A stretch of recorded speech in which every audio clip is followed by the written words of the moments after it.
How you doing there? Welcome back to Babylon Talmud. Today we're studying Daf Mem Beis, Daf 42 of Masechta BavaBasra. Friends, we're gonna, what are we gonna do? Like some BavaBasra, Cheskas Abatim, I think. More like kind of Cheskas Abatim, Chazaka stuff. And then we get to a new Mishnah. Interesting Mishnah. What was like particularly exciting about this Mishnah is that we start getting into, this Mishnah I think is going to go on for a while. So, and it's Friday afternoon. So as you know, Friday afternoon, this is about as far as I've gotten. But it seems like we're starting to get into other kind of chazaka, which is pretty cool because we haven't really gotten into that stuff. So, by the way, my brain is like not working, which isn't like, that doesn't mean it's going to be a bad daf or anything. It might make it a better daf, but like, oh my gosh, I might be saying like weird stuff. But anyways, it's like, it's that chazaka from Kiddushin, right? Of karka is nicknames bekesef shtar b'chazaka. So that kind of a chazaka, you put up a fence, or you start. Hopefully, we'll get. I hope there's going to be a little bit more on that to kind of understand how exactly that chazaka works. We've heard about it for so long. Let's go weiter. We're going to start on Daf Mem Aleph Amud Beis, like 5 lines from the bottom at the 2 dots. Okay. Shloisha lekuches mitzdarfin. Barada. Interesting stuff. So, 3 purchasers could join together to make a chazaka. So, Ruvain is the original owner of the property, and he sells it to Shimon, and Shimon has it for a year, and then Shimon sells it to Levi, and Levi has it for a year, and then Levi sells it to Yehuda, and Yehuda has it for a year. Guess who shows up? Ruvain. Ruvain says to Yehuda, "What are you doing on my property?" He says, "Well, what do you mean? I mean, this property, Shimon initially bought." Levi says to Ruvain, "Shimon initially bought this field from you 3 years ago, and you never said anything. At this point, Shimon lost the contract." Now, an important, I think Rav is about to say v'chulim b'shtar, that Shimon sold to Levi and Levi sold to Yehuda. That was with a document. The significance of the document is that if Shimon sold to Levi with a document, so a document is the kind of thing that has a call, has a voice, people hear about it. So presumably Ruvain would have heard about it and should have been moche if this was illegitimate. Now, because Ruvain comes with the claim of, it's 3 years later. Ruvain shows up and he says to Yehuda, "What are you doing in my field?" Yehuda's like, "Yo, what do you mean? You sold this to Shimon 3 years ago. You never said anything until now." Ruvain says, "Yeah, the reason why I haven't said anything until now is because like y'all are being shady. Like, who's ever heard of a chazaka where like every year it's changing hands? Like, I didn't think I needed to be mocha because y'all are being so shady about it, which is just proof that y'all are not trustworthy and you stole my land." But if Levi still has the document that Shimon sold it to him, and Yehuda still has the document that Levi sold it to him, so then documents inherently have a kol. People find out about them, and therefore the assumption is that Reuven would have found out about it, and therefore he would have known that what's happening is that Shimon sold it to Levi, Levi sold it to Yehuda, and he better go and be mocheh. And the fact that he wasn't mocheh, so that kind of, he should have been mocheh, he wasn't mocheh, therefore the chazaka works. Shimon has already lost the document because it's been 3 years, but he claims that he bought it from Reuven. So, because there's a document, Reuven basically can't claim the field back because he should have been mocheh. Again, from the beginning, shlosha lekuches, so 3 buyers, Shimon, Levi, and Yehuda, mitzdarfin, they could join together. Shimon has it for a year, Levi has it for a year, Yehuda has it for a year. They could join together to make a chazaka. Reuven then goes to Yehuda and says, "Hey, get off my field." Yehuda says, "What do you mean? You sold it to Shimon 3 years ago. You've never been moche. It's now, you've lost, you can't, it doesn't belong to you anymore." And Rav says, as I explained, that Shimon sold it to Levi with a document, and Levi sold it to Yehuda with a document. So is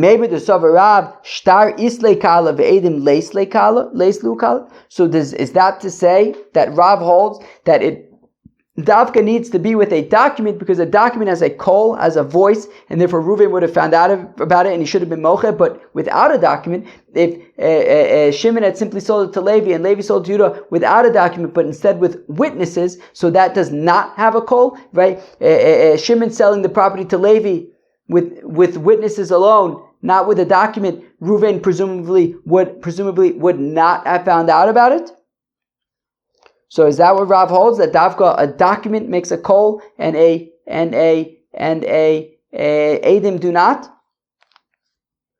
Okay. I'm reading that again. Rav. That Rav holds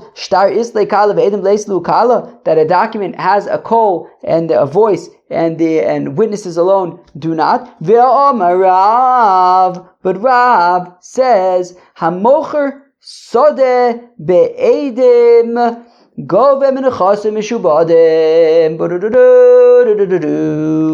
I think I understand this right. I didn't look up in the article to confirm, but I don't know. That's what this is how I understand it from the Rashbam. I hope I'm right. That if Reuven sells a property to Shimon, and he sells it to Shimon with witnesses, without a document. Okay, Reuven sells a property to Shimon. There are witnesses who see that Shimon paid him. Now the field belongs to Shimon. Okay, fine. Levi comes along and he says to Shimon, I'm sorry, but Reuven owes me money. The property that you bought was meshubad to the loan. You got to get off this property. Levi takes the property away from Shimon. So now Reuven had initially sold the field to Shimon be'achrayus, with a warranty. So Shimon comes back to Reuven and says, Reuven, you sold me that field, Levi just kicked me off, it was meshubah to his loan. Now in the meantime, Reuven had sold another property to Yehuda. So the halacha is that Shimon takes the field away from Yehuda. Now here's the thing, why can Shimon take the field away from Yehuda? Reuven sold the field to Shimon without a document, only with witnesses. So how is Yehuda supposed to know that there was this other field that was right there? How is Yehuda supposed to know that the field that he's buying was meshubad to the field that Reuven had sold to Shimon be'achrayus? Because apparently we're saying, according to Rav, there's only a kol. Yehuda would have only found out about it if there was a document. Without a document, there's no kol. So how was Yehuda supposed to know? Reuven only sold it to Shimon with edim, not with a document. So this would sound like, so from the fact that Shimon can take Yehuda's field away from him, that means that Reuven selling the field to Shimon with witnesses alone does make a kol, and that is how Yehuda was supposed to know about it. So V'amar Rava, again, Amocher Sada Be'edim Govim Menachos Mishratim, that if Reuven sells his field to Shimon with witnesses, if that field is taken away from Shimon can then go to Yehuda, who bought another field in the meantime, and take Yehuda's field away from him, even though there was no document between Reuven and Shimon. So from the fact that Yehuda's field could be taken away from him means memele that he knew about the sale to Shimon, which means that there was a call even with witnesses alone. And for the Gemara nisht hosom likuchis inu afsidu ad nafshayu. No, we could stick to the original statement of Rab that a document has a call, witnesses don't. Well, then how is Yehuda supposed to know? Yehuda is supposed to know because he needs to do due diligence. If Yehuda is buying a property, it's his responsibility to do his homework and see what comes up when he finds out if there's a lien on this property that he's about to purchase. And if he would have done his research, he would have found that Reuven sold a document to Shimon in front of witnesses. So therefore, this was kind of unique in the sense that when Yehuda is buying a property, it's his responsibility to do due diligence. This doesn't have to do with the sort of more general documents having a kol versus Edom not having a kol. Edom don't have a kol in general, but that doesn't excuse Yehuda from his obligation, his personal responsibility from doing due diligence on the sale. Umi Omar Rav Hachi, but one second, does Rav really say this? What does Rashbam say? Umi Omar Rav Hachi, the mechiras karka ba'achrayis be'edim below shtar gova alokeach k'shezvu mimenu minchas mishubadim. But does Rav really say that Shimon would be able to collect from Yehuda? We learn in the Mishnah, Hamalve es chaveru b'shtar, that if somebody lends somebody else with a document, gov menachas mishubadim, well then the lender can collect from nechas mishubadim. But aidei edim, but if it's only via witnesses, gov menachas menechorin, he can't collect from nechas mishubadim, only from nechas menechorin. So how come Rav would be saying? Well, how come Rav says that Shimon can collect from Yehuda, even though his purchase was only with witnesses, with no document, and yet we have a Mishnah that says that when there's witnesses and no document, you cannot collect from Nechasim Mishubadim, only from Nechasim B'nei Chorin. And obviously, Yehuda's property is Nechasim Mishubadim because it was, purchased, Yehuda bought it. Meaning, if there was other property that was not sold, then Shimon would collect from that. Okay. So Amav Chaver b'shtar gov menachas mishubadim aidei edim gov menachas menechorin v'chitema Rav Tana u'polig. Or maybe you'll try to say, well, there's this concept of Rav Tana u'polig, that even though Rav was like a very early Amora, we also view sometimes Rav, he could sometimes be viewed as a Tana. So he can argue on a Mishnah. So that's I think sort of like as kind of like a last resort kind of thing. We'll say, you know what, Rav can argue on a Mishnah. So maybe we'll say that. Okay, so Rav says that Shimon's purchase of the field with Edim, he can collect from the Nechasim Mishubadim, even though we have a Mishnah saying that when it's only with Edim, you cannot collect from the Nechasim Mishubadim. But Rav and Shmuel both say Milve al Peh Eno Govev Lo Min HaYoshev Lo Min HaLekuchis. But Rav and Shmuel say that when it comes to a milve al peh, a verbal loan, i.e. there's no document, there's witnesses but no document,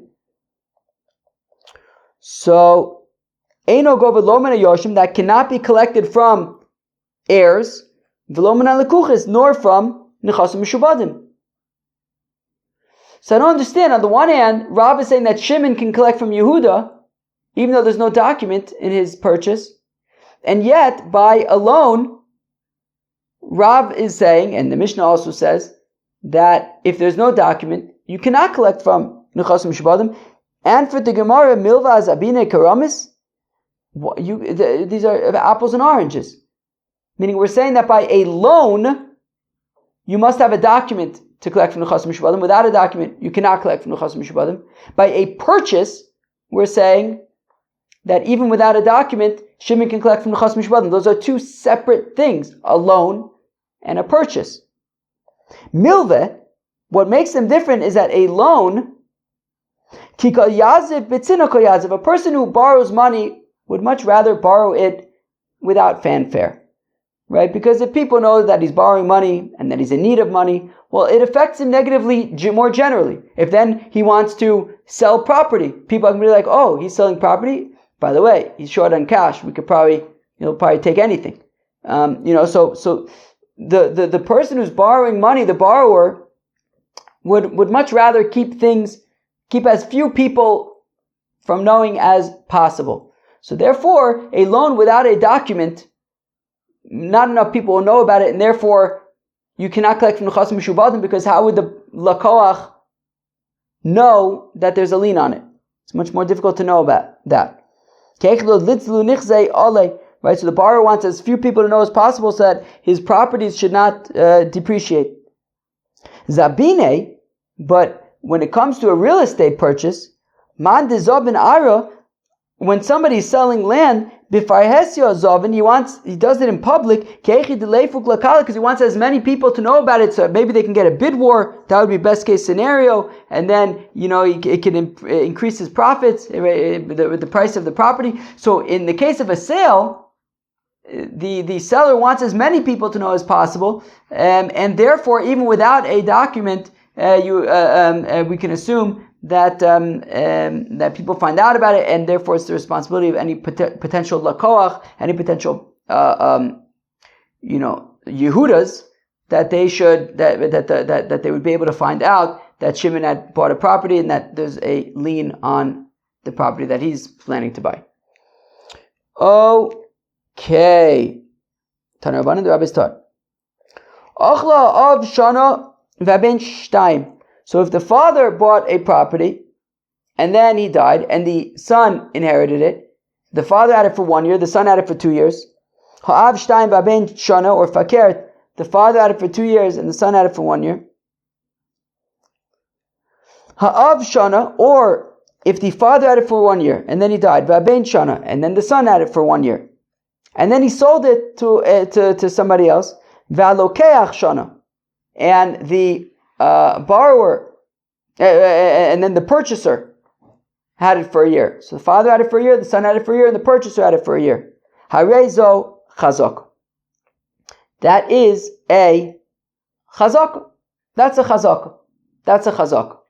That's a chazak. So if Shimon comes to the purchaser and says, "Hey, what are you doing here?" and he's saying, "Well, the person who I bought it from, his father, I bought it from you, and it's already been 3 years." And so you never said anything, so that's a chazak. So that implies that the lokeach is lekala, that the son selling it to the purchaser has a kol, and therefore Shimon should have found out about this and been moche. But we have a contradiction that implies that the lokeach does not have a kol. What's the contradiction? Ochla bifnei av shana. So if you have this machzik, you have the chazakar, and he's on the field, right? And for a year, and then the person whose the fielder was originally dies. Uvifnei ben shtayim, and then on year 2, the son has it. Bifnei av shtayim bifnei ben shana. Wait, what did you say? So if the chazakar had it for 3 years, the first year the father was alive, for the next 2 years it was the son's. Or the father was alive for 2 years and then the son had it for a 3rd year, and during that whole time the chazakar was chazaking. Or if the father was alive for a year, and the son was alive. And then the son had it for a year, and then he sold it to a purchaser after the 3rd year. So still, in that case also, the chazakar chazaks, and he has a chazaka. But if what we said is true, that the son selling the property to the purchaser has a call, as a voice, people find out about it, well then who would have found out about it? The chazakar would have found out about it. And you know what that means? We can assume that he found out about it and he better hold on to that document. So why are we saying that he's able to make a chazakah? The son selling it to somebody else is the biggest proof, right? What do we say? There's no greater proof than the son selling the field that the chazakar is chazaking. The son sells it to somebody else. That is no bigger macha than that. Why are we saying that the chazakar can make a chazakah? He should have to hold on to his document. Well, the reason why the chazakar can chazak is because that is talking about a scenario not where the son specifically sold that field that he's chazaking to the purchaser. No, the son sold kind of all of his father's properties to somebody who picked up the whole portfolio, and the purchaser is now assuming that this property was included. The chazakar is saying, no, this property was not included. I've been here for 3 years. I've been on this property. I bought it from, I guess, the father, and it's mine. So in that case, the chazakar can chazak, and that would work. But if though the son had specifically sold this field to the purchaser, then yes, we would assume that there was a call and that the voice got back to the chazakar, and he would have to hold on to his document. Okay, says the Mishnah Umanin. Umanin, craftsman, I guess. So like a dyer, for example. I don't know if somebody, or let's say a cleaner. Somebody like the cleaners. Right? Somebody has a cleaning geschäft. So, if somebody brings clothing to him to be cleaned, so he can't then turn around and say, "Oh, this clothing, it's mine," because normally, right? This is not a 3-year chazaka. This is talking about normally we say by metaltalin. If I have something, the implication is it's mine. So, but in this case, the implication would not be that it is, because everybody knows that people bring things. This is like he's got a cleaning geschäft. People bring him his clothes to clean, to dry clean, and it's highly likely that this is somebody else's thing who brought it to him to clean. It's not his just because it's in his store. I mean, everything in it, most of the things in his store are not his. Okay, that's just how his geschäft works.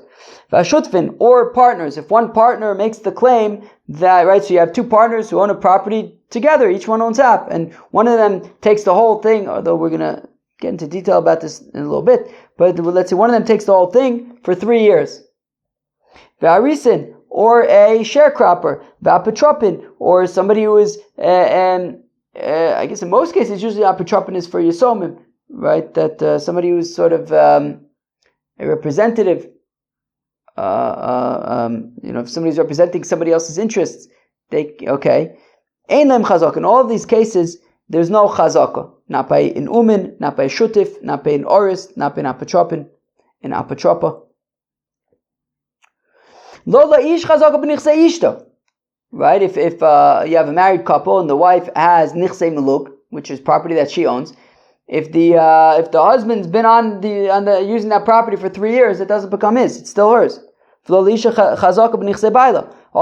if the husband has property and the woman's been on the property for 3 years, it doesn't belong to her either. Right? It still belongs to him. Also, if a son is in the properties of his son, if a father's in the property of his son, or the son in the properties of the father, in these cases there's no chazaka.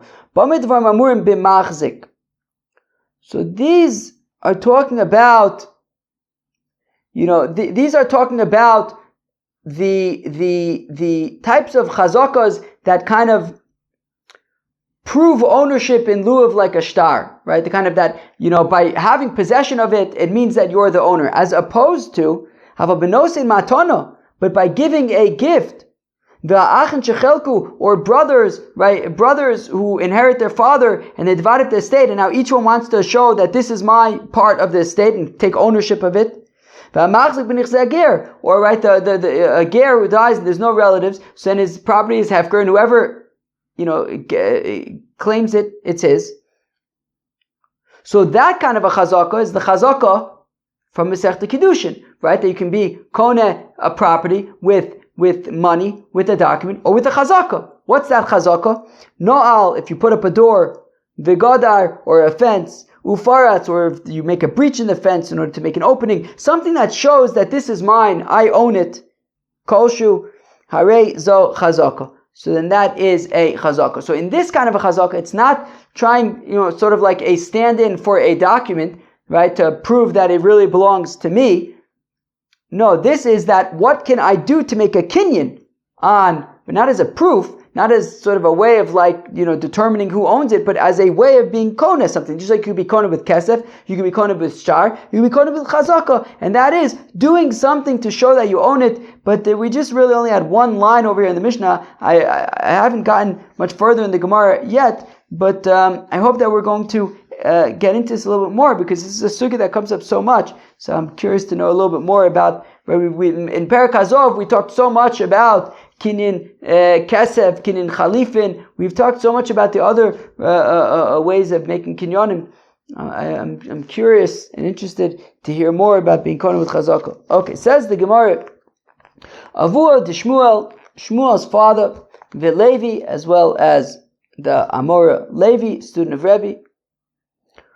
Avua de Shmuel Levi, Tanu, they taught shutif ein lo chazaka. Okay, that a shutif, a partner in a field, one partner cannot make a chazaka on the other partner's part. V'choshu ken umin, and obviously, so they don't even teach the umin in the Mishnah, right? In our Mishnah we have umin, but Avud Shmuel Levi, they didn't have. Levi Taka had his own brises, I think. So, anyways, they didn't have this girsa of umin, because they had, if a shutif can't make a chazaka on the other part, certainly in umin, where people are, like there's no sense of ownership b'chlal, people just bring him stuff and he gives them back, certainly there's no sense of chazaka there. Shmuel Tani, Shmuel says umin ein lo chazaka. So Shmuel Taka taught that an umin does not have a chazaka. Aval shutif yesh lo chazaka, but a partner can Taka make a chazaka on the other part of the field.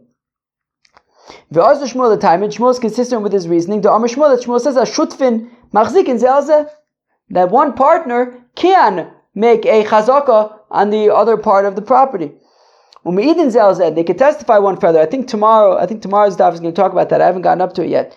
But they could, I don't know, if somebody's like coming to contest the ownership of, I guess, the partner's part of the field, one partner can testify for the other.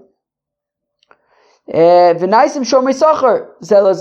something that they jointly own was taken from one of their homes, well, then we treat that like a shomer sachar, and you'd be chayav for Gnei Vaveda. Okay, where am I? Okay, fine. So therefore, Shmuel says that a shutif can make a chazaka. Ramile, Reb Abba, the Reb Yehuda, Reb Abba asked Reb Yehuda, B'marta devei Reb Zakai, in the cave, either it could be the burial cave, or there's different caves of Matzarta, which is the olive press of Reb Zakai, the house of Reb Zakai. Mi Omer Shmuel, shutif yesh lo chazaka. One second. Does Shmuel really say that one partner can make a chazaka on the other partner's part of the property? But Shmuel says that a shutif, a partner, is like a yored b'shus, is like a sharecropper.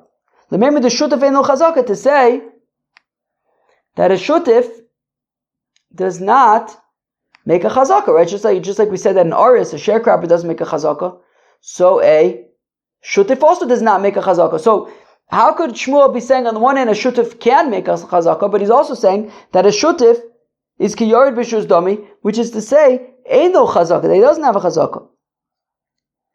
Lo kasha, it's no problem. Hadinachas l'chula, hadinachas l'falga. It depends if is he going and taking the whole property, right? Is it that Reuven and Shimon jointly own a property and Reuven is now taking over the whole property, or is it just that Reuven's taking part of the property, but the best part of the property? So I'm the lagis of I'm the lagis. So those who say that when he takes half is when he can make a chazaka. Those who say when he takes the whole thing is make a chazaka. There are arguments either way, but says Shmuel, it would depend on the circumstances. If the partner is taking the whole field or half of the field. Ravina Amar says, Ravina haveha dinachis lechula. Says Ravina, says no. Both opinions of Shmuel could be when he's taking the whole. Both opinions of Shmuel could be when he's taking the whole field. Depends how big the field is. Right? If the two partners jointly own this field, depends how big it is. If it's big enough that you could divide it in half and each one will have 4 amas, right? The field, the property, and then each one will have 4 amas. Well, then, if one of them takes the whole thing, well, then, the other one should have been moche, and you can make a chazaka. But if the property is so small that if you divide it in half, there isn't 4 amas by 4 amas for each one, well then then taking the whole thing is not a chazaka because the other partner, whatever, when you have such a small property, so one gets it for this amount of time, the other one gets it for that amount of time, and that's why he didn't say anything. But when it's a larger property, then, the partner would have been like, yo, why are you taking the whole thing? He should have been moches. So says Ravina, it depends how big the property. If it's big enough to divide in half, well then the partner can make a chazaka. If it's not big enough, well then he can't make a chazaka. Gufo, we said earlier, Amar Shmuel says Shmuel, shutov ki yored b'shus domi. That a shutov is like a sharecropper, he's like a yored b'shus. It's like somebody who's going there with permission. What's it teaching us? Shutov ain't no chazaka. It's teaching us that a shutov can't make a chazaka. Just like an aris can't make a chazaka, neither can a shutov. So lema shutov ain't no chazaka. So just say, why say shutov ki yored b'shus domi? Say shutov ain't no chazaka. You can't make a chazaka. So Rav Nachman and Rav Barvua, when it says shutav is ki yored b'shus domi, it's lomar, it's to say shenota b'shvacha magiel l'ksefayim b'sada she'ena asuyalita k'sada asuyalita. Apparently, generally speaking, if it was a field that was meant for, I guess, like seeds as opposed to like saplings, I think. So if it was meant for like one type of planting, but he did a different type of planting, well then he would basically yadu ala tachtona. He wouldn't be able to like take everything. He would only basically get paid back for his expense, essentially, whatever the lower amount is. He has the lower hand. What we're saying is that a partner, though, when he is raises, what does it say? Is yord b'shus, ki yord b'shus dami. It means that if he goes and he plants, even when it was supposed to be seeds, but he planted saplings, still he would be able to collect, the full amount, and we wouldn't give him like the least possible amount. He can collect, whatever amount that is due to him. All right. Well, that was Daf Mem Beis in Masechta BavaBasra. Yeah, we learned about some interesting stuff about a coal, about how a shtar has a coal and Adam don't, and when a person buys up and doing due diligence. Then we got into a new Mishnah, and what was particularly interesting, I think, about that new Mishnah was that hopefully soon we're going to start talking about this concept. It introduced this concept of a chazaka that isn't about showing ownership, but of taking ownership, of making a kinyan. That was Daf Mem Beis Masechta BavaBasra. Hope you enjoyed. Peace out.